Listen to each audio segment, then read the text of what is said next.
The cosmic messenger that has spent the last several weeks in retrograde is finally in direct motion and beginning to move in direct motion and make aspects to further planets to further allow us opportunities to integrate and evolve based off of the information and the data that Mercury provided us while it was retrograde in the sign of Leo.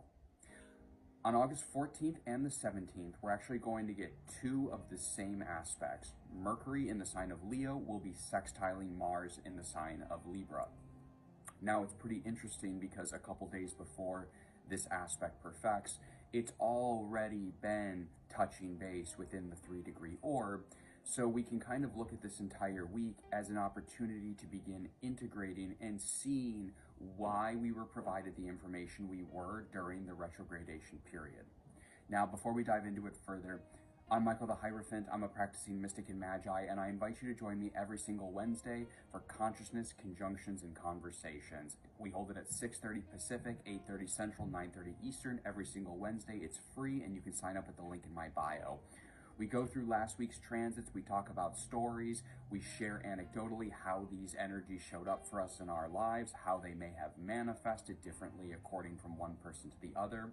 And then we go through the following week's transits and I teach you what to look for and where to find this information in your own spiritual journey, how to allocate these aspects and what part of the storyline or timeline they're taking place for you. I think one of the greatest takeaways from my class is that you get a better sense of your own place in the cosmic narrative. We are constantly pulling threads that lead us down different paths in life, and while we may have a fixed destiny that we pre-incarnate selected or the creator selected for us, it doesn't really matter. We can take a million ways to get there.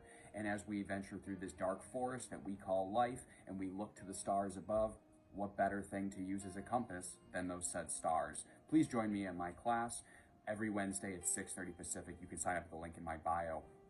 So back to Mercury sextiling Mars.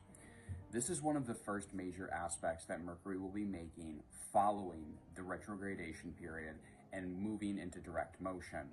Now, when Mercury is in the sign of Leo, the information that we tend to get is information about about the self. And so we can look to see that this mercurial data that we were getting downloads or gnosis or clarity about during that retrogradation period, or energies that we may have revisited, likely involve the self, because Leo is a sign of the self versus Aquarius, which is the sign of they and which governs the collective they. Another thing that we can look for this information is to be on the receiving end of it, because Mercury is in a fire sign, and elementally fire signs tend to put us in positions where we are on the receiving end. We are reacting, and fire allows us an opportunity to react. It's the kind of thing that drives us forward. Someone says something to you and it spurs you to move forward.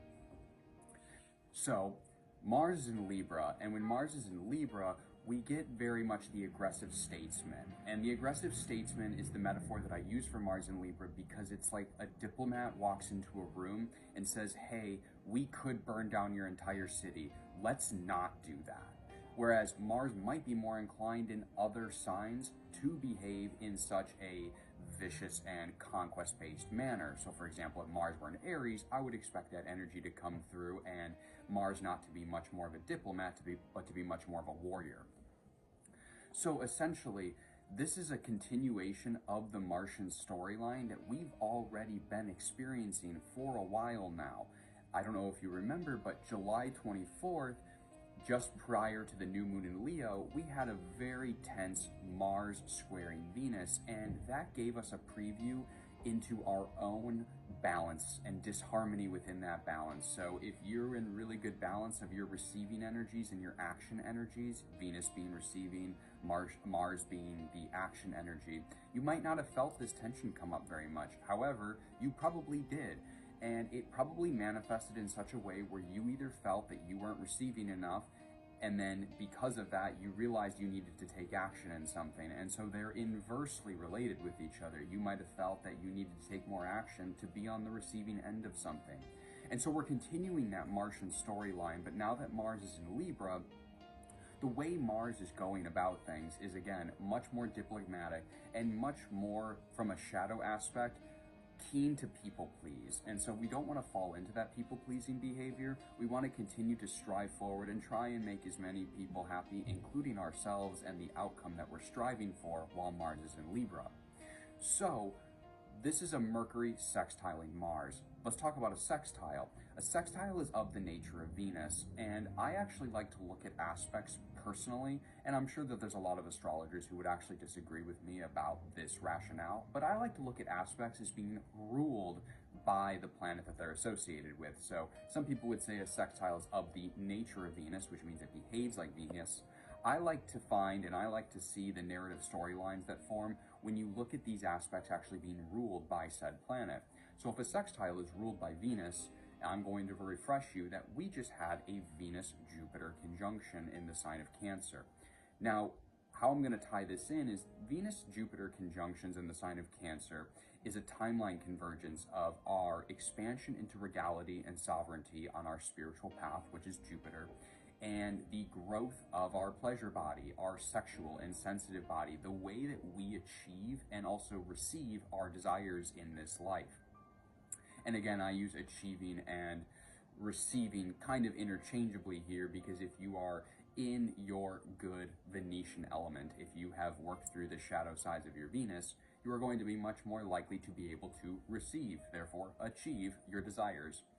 So that Jupiter-Venus conjunction in Cancer, let's pay attention to the Cancer element. Cancer is the sign of the mother. Cancer is a birthing fertility sign. It's the sign of the home. So that Venus-Jupiter conjunction is essentially a convergence of timelines that's creating an offspring for us. And that offspring is the offspring of Jupiter and Venus, a new timeline that says you don't have to give up your search for regality, your expansion into sovereignty, into luck, into abundance, because that's how we get to our abundance, is by growing into our spiritual body, our alignment, so to speak.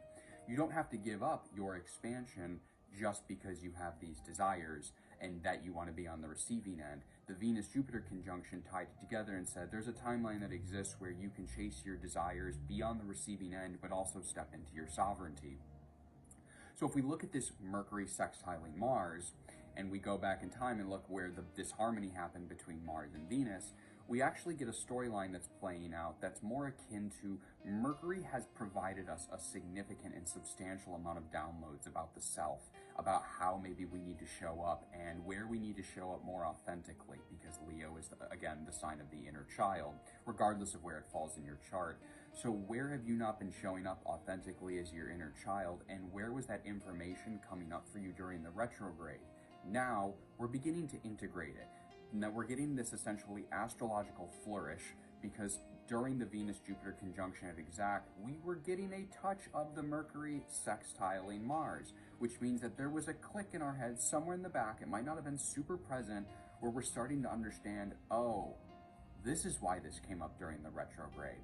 And on the 14th and the 17th, we're going to get these loops essentially, where we step into integration, we step out of it, and then we step back into it. It's essentially like hitting one goal and then looking and analyzing and seeing, is this where I want to go? And then taking another step forward right after that. Whatever we do, whatever actions we take, and whatever kind of knowledge and information we're able to allocate that Mercury has provided us during the retrograde is directly connected to the seeds that we planted under this Jupiter-Venus conjunction. And I am making that association, again, by the fact that Venus rules a sextile. So whatever Mercury is doing with Mars in that sextile is of the benefit of Venus. So look for that this week. Look for where downloads came through, ideas came up around that Jupiter-Venus conjunction in the sign of Cancer, and you can look to the sign of Cancer for that. But I also encourage you to look at the houses of Leo and Libra and see where there's information about the self in the Leonic house that is further benefiting the seeds or ideas that may have come up or may have been birthed under the Jupiter-Venus conjunction, that's allowing us to step forward through that Martian energy, because again, the entire end of the story is to balance the Martian and the Venetian energies, the action versus receiving energies. If you enjoy these spiritual narratives and the way that I divinate astrology, I encourage you to check out the link in my bio where you can sign up for RSVPFI for my class, Consciousness Conjunctions and Conversations. We hold it every Wednesday. It's a lot of fun. I would love to see you there. If I don't see you there, I'll see you on the next video.